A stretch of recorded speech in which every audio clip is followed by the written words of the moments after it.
All right, so have you ever stopped mid-sentence wondering if you should say shall or will?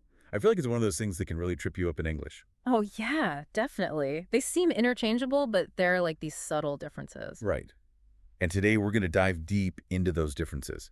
Figure out when to use which one, especially for us in American English. I think what's really interesting is how, even though we use them interchangeably a lot of the time, shall and will still have like these totally distinct vibes. And we're going to like unpack all of that. For sure.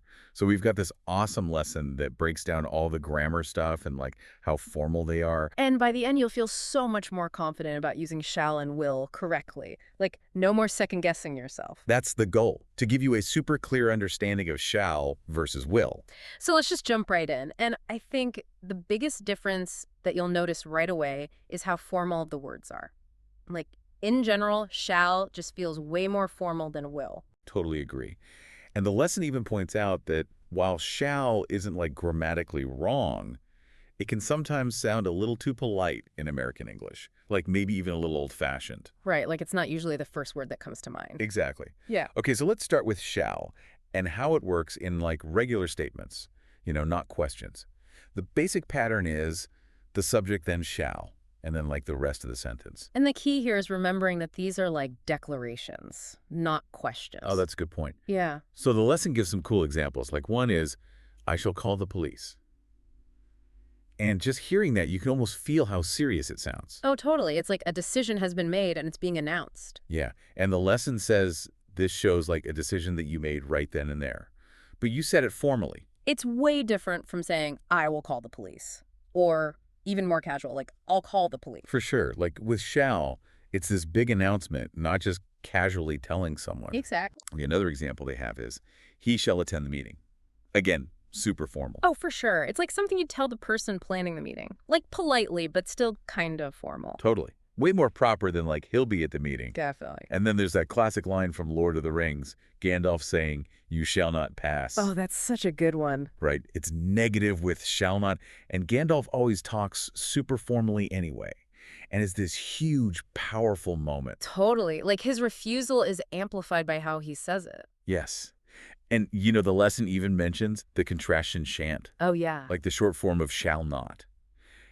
It's funny because you almost never hear it in American English these days. Yeah, shan't sounds so old-timey. You'd probably only hear it in like British English or maybe a movie set in the past. Exactly. It's like they're going for a specific feel. It's definitely a choice. So using shall Mm. in statements in American English is basically like you're trying to be extra formal, which isn't that common in our everyday conversations. But it can definitely be done for a specific effect. Totally. Yeah. Okay, so now what about when we use shall in questions? Okay, so the word order flips around. It becomes shall first, then the subject, then the rest of the question. And these are usually polite offers or suggestions. Oh, that makes sense. Yeah. And I think the most common way we hear shall in American English is that classic, shall we? Oh, yeah. Shall we? It's everywhere. Shall we go in? Shall we get started? It's like a friendly invitation to do something together when it's pretty obvious what's coming next. I like that. The lesson says it's polite and encourages like working together. I can see that. Instead of being told what to do, shall we? Makes you feel like you're in it together. Exactly. It's like a team effort. Okay, the lesson also has some other examples like, shall I clean up the kitchen? That's so polite. It's way more formal than, do you want me to clean up? Or just, should I? I know, right? It's like you're saying, I'm ready and willing to do this for you. Right. It's a very proper offer. And there's another one. Shall we bring drinks? Which sounds like a really thoughtful suggestion, especially if you're planning something. Totally. Like you're being considerate and including everyone in the decision. Now, this part was interesting. The lesson talks about using you as the subject in these shall questions, like shall you. And apparently it just sounds super weird. Oh, yeah, because you're usually making the offer yourself, right? Right. So it's strange to formally offer something that you think they should do. That's a good point. Like, shall I or shall we make sense because we're the ones offering. Exactly. Shall you is like you're telling them what to do in the super formal way, and it's just not how we talk. It's so awkward. Definitely. Okay, so we've covered shall pretty well. Now let's move on to will. Sounds good. So will seems to have like a way wider range of uses. Our lesson says it's for those decisions we make on the spot and when we talk about stuff in the future that we're not sure about, which makes sense when you compare it to shall, which is all about being formal and deliberate. Yeah, will is more for everyday stuff. Definitely. So let's start with statements. The pattern is the same as with shall, subject, then will or won't, if it's negative, and then the rest of what you're saying. Gotcha. And you can see the difference from shall right away. Like, just take I'll call the police. The contraction of I will. Right. It sounds way more natural, like an instant decision, not a big formal declaration. Exactly. Like, I will sounds so stiff in that situation. Yes. It's the difference between thinking, okay, this is what needs to happen, versus announcing, I have made this decision. Exactly. I'll call the police. Feels like you're just saying what you're going to do. And he'll attend the meeting. Sounds way more normal than he shall attend the meeting. Oh, yeah, for sure. That's how you'd say it casually. Then there's the negative version. You won't pass the test, where won't is short for will not. Right, and that could be because they haven't studied enough, or maybe the test is super hard. The point is, it's this direct statement about the future. Pretty discouraging one. True, but sometimes you got to be straight up. And the lesson brings up something super important about contractions. Oh, yeah.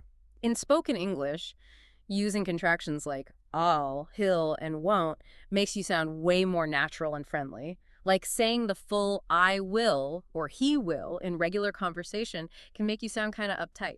But like in formal writing, you'd probably want to use the full forms, right? Exactly. Like if you're writing a paper for school or a report, you'd use I will, not I'll. It's all about knowing who you're talking to and what you're writing. Makes sense. So it's like will in statements is what we use every day when we're talking about stuff we're going to do or things we think will happen, and we use those contractions all the time. Exactly. Okay, so now let's get into will in questions. Okay, so the order is will, then the subject, and then the question. Right. And the lesson talks about a bunch of different questions where we typically use will. Cool. So first up is asking someone for something using you, like, will you help me with my homework? It's a simple request, super common and direct. Yeah, that's how we ask for help all the time. And the lesson points out that we usually use you here because will is all about something happening right then. Like it's about a choice they have to make in that moment. It's less common to ask will he or will she as a request in a conversation. Right, because you're usually asking the person directly. Exactly. Okay, what else? Now this is interesting. The lesson talks about using will in questions where I is the subject. Like, will I have time for a break today? They call it like thinking out loud. Oh, like when you're unsure about what's going to happen later? Exactly. It's not something you're about to do right now. It's more about a possibility in the future. Yeah. Like, will I ever finish this project? It's you asking yourself about what might happen. Gotcha. But the lesson also says you wouldn't use this for stuff that's happening right now.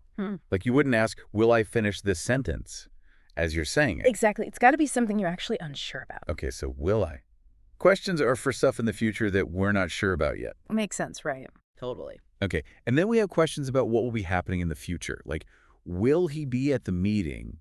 Just asking for information. Simple and straightforward. Exactly. And the lesson says you could also use going to here, and it means pretty much the same thing. Like, is he going to be at the meeting? Which we probably say more often in everyday American English. Definitely. Okay, so will in questions can be requests, thinking about the future or asking about future events. Right. And there's one more thing to cover. Questions using won't, the contraction of will not. Oh, yeah, like, won't you be late for your meeting? It's a good example. Exactly. These are called confirmation questions, where you already kind of believe something and you're checking to see if you're right. It's like you're giving the other person a chance to say yes or actually no. Totally. But won't, questions usually give a hint about what you already think. Like in that example, you're seeing them take a long lunch and you think they might be late. Makes sense. It's not just a neutral question. It has like a little bit of an assumption in it. Totally. Another example is, won't this policy change cause problems? Where you're already worried about the change and you're looking for someone to either agree with you or tell you why you're wrong. Exactly. Okay, so won't questions are like you're checking if your suspicion is right. Basically. So to recap all of this for you. Oh, for it. So shall is way more formal than will. And while you can use shall in statements to sound extra proper, it's not that common in everyday American English. Unless you're Gandalf. Unless you're Gandalf. Right. The most common way we hear shall is in those polite shall we situations. where it's like an invitation to do something together. Exactly. Yeah. And then will is our go-to for decisions we make in the moment, talking about stuff we're not sure about in the future and asking for things directly. And don't forget those contractions. Ow, Ow. hill, won't. They make you sound so much more natural when you're talking. Totally. So there you have it, a deep dive into the world of shall and will. All those little differences that can make a big impact on how you sound. Now that you've learned all this, think about how you use shall and will in your own life. Yeah. Like, do you ever use shall on purpose to create a specific effect? Even in American English. Yeah. It's something to think about. It's really interesting when you start to pay attention to those little details. I know, right? They can change how people see you and how they understand what you're saying. That's a great point to end on. Thanks for joining me today. This was fun. Always a pleasure. Until next time. Bye, everyone.